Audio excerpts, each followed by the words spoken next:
Hello, this is Nick here from Gorgon Reviews. I'm talking with Miki Magasiva, the director of the film Tinā.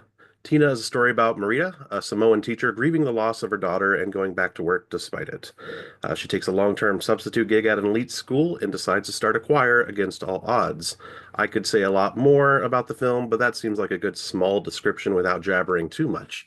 So first, thank you, Mickey, for spending your time here today. Thanks for having me, Nick. It's an absolute pleasure to meet you, and thank you for talking about the film. First things first, no matter how unknown or obscure it might be, what is the first movie you remember seeing in theaters? Return of the Jedi. It was the very first film I ever saw. We didn't have we weren't a movie-going family. There was five boys, so our parents couldn't really afford to take us to the movies a lot. But when they finally did, I was much older actually. The Star Wars series was right through its run, so it was at Return of the Jedi. So that was the very first one I saw at the Embassy Theatre in Wellington, New Zealand. Oh, nice. And location. In case the listeners at home didn't pay attention to my first description, I noted that the main character's name is Marita, not Tina, like the name of the film. Can you tell us what that means? Tinā means mother. It's Samoan, and in Samoan communities, any sort of motherly figures or females that we look up to and hold in esteem and have lots of respect for, we call them Tinā or mother. And in other cultures and other communities, there's the label of auntie. You'll use that a lot. But in Samoan, we use Tinā for all of our females that we look up to. And I loved it. My own mother's name is that actually, so it was a nice Hey. connection once I found that out. I haven't told her yet though. She needs to learn some Samoan though. Um, Yes. before we get too much into the movie, I want to talk more about you, of course. 20 years ago, you directed a few short films, uh, and then, from what I know, didn't direct again for about 15 years. What briefly happened in that time, and what brought you back to the movie community?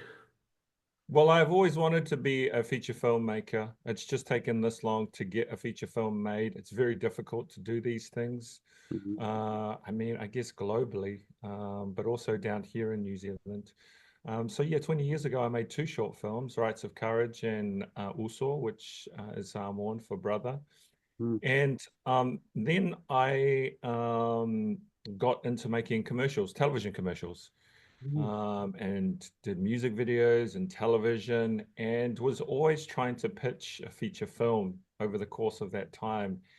And it just took a long time to get one off the ground. And meantime, you kind of have to pay the bills, pay the mortgage. And so I had a really long, successful commercials directing career. Sounds like you never left then. Yeah, That's beginning. exactly Nice. right. Um, last year at SIF, there was the movie We Are Still Here, composed of 8 different stories about First Nations people. I was unable to see it, unfortunately, but how'd you get involved with that project and direct your own segment? Well, We Are Still Here was a really exciting project which took uh, four directors from New Zealand and four from Australia, Indigenous directors.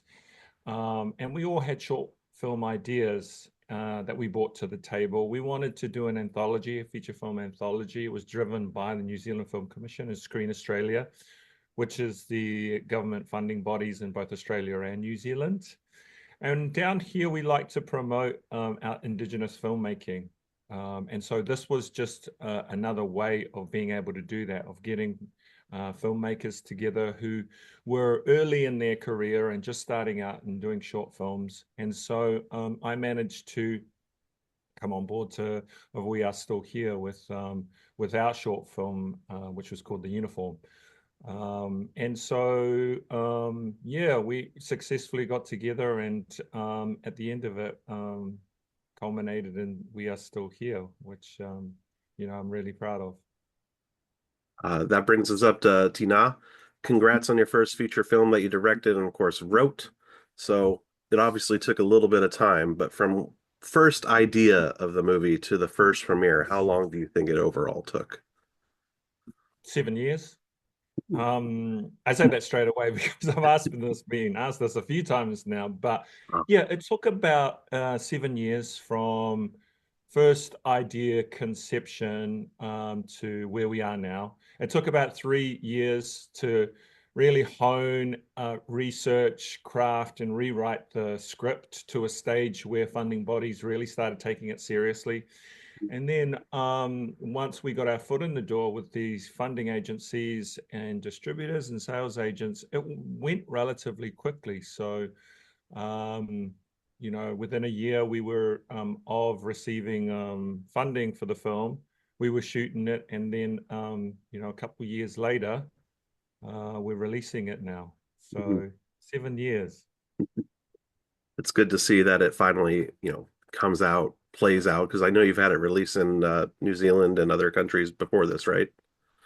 Well, we released in New Zealand on the 27th of Feb, so February this year, Mhm. and then we just went out to Australia on the 1st of May, so last week, and we're looking to bring it overseas as well. So, first open in New Zealand and Australia and the Pacific, and a lot of territories in the Pacific, and hopefully going to bring it over to the US and the UK eventually. Mhm.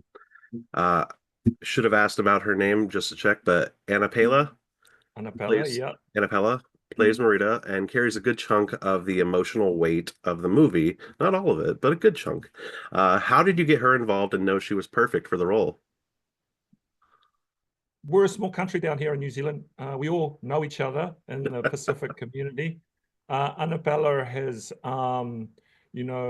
is really well known down this neck of the woods.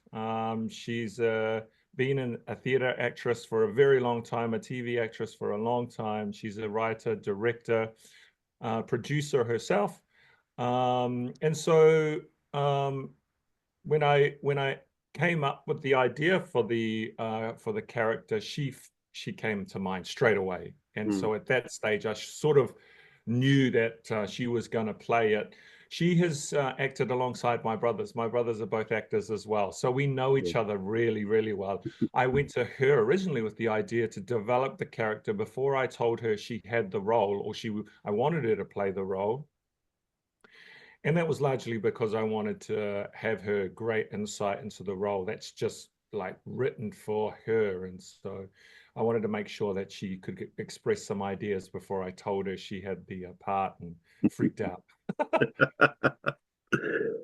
This one has a bigger setup, so I apologize. But there's a lot of films out there about teacher coming in, overachieving, or against all odds, getting their kids to succeed.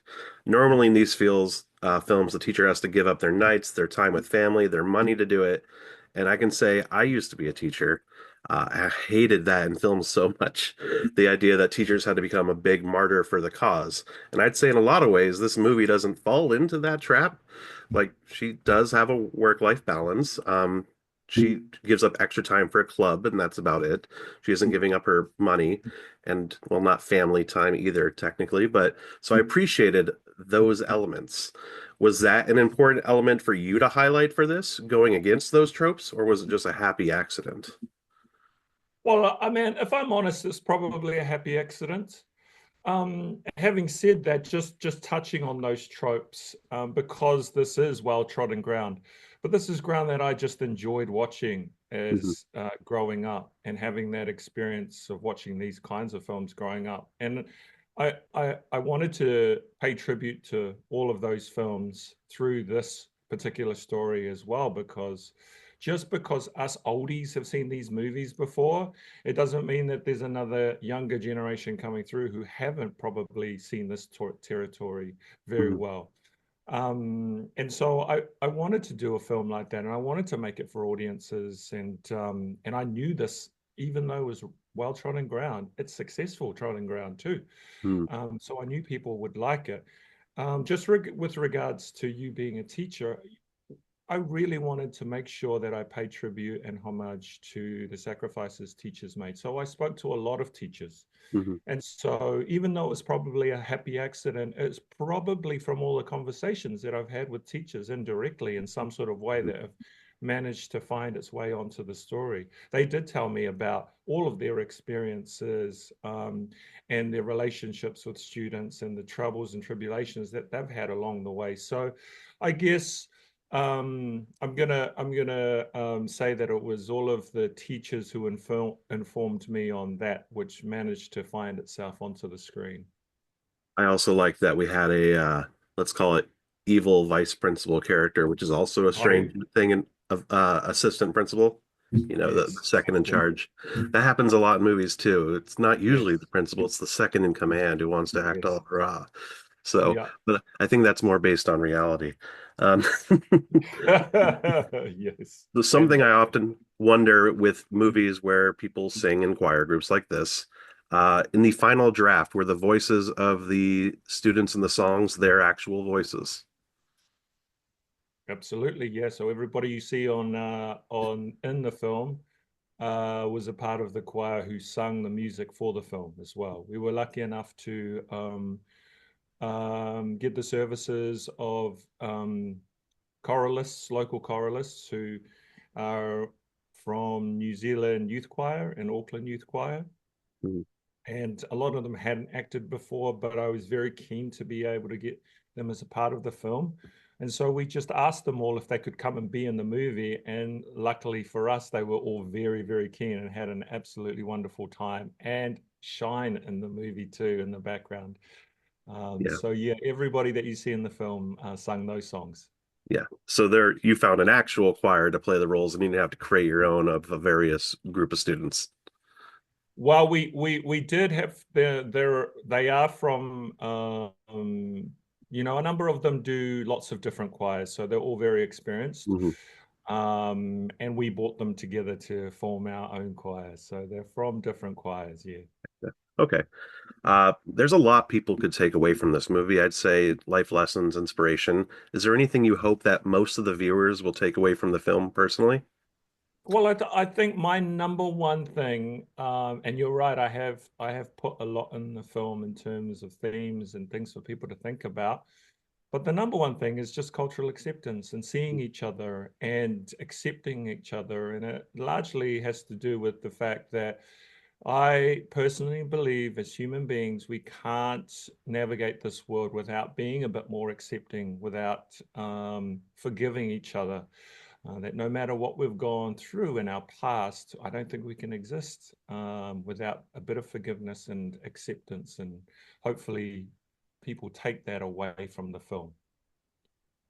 Love that. Once again, thank you for spending your morning answering questions about the movie Tinā and your career up to this point. It's playing twice during SIF on Sunday, May 18th and Monday, May 19th. You'll be on a long flight over here and you're bringing some friends, right? Yeah, I'm gonna bring Beulah Koale with me, Mhm. who plays Seal in our movie.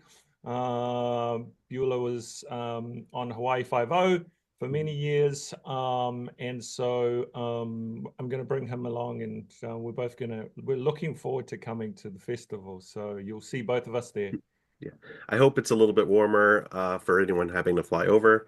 And I hope all the SIF goers get a chance to check out Tinā, not just for inspiration or for tears. It's just honestly a well-crafted piece of art. I appreciate it, Nick. Thank you.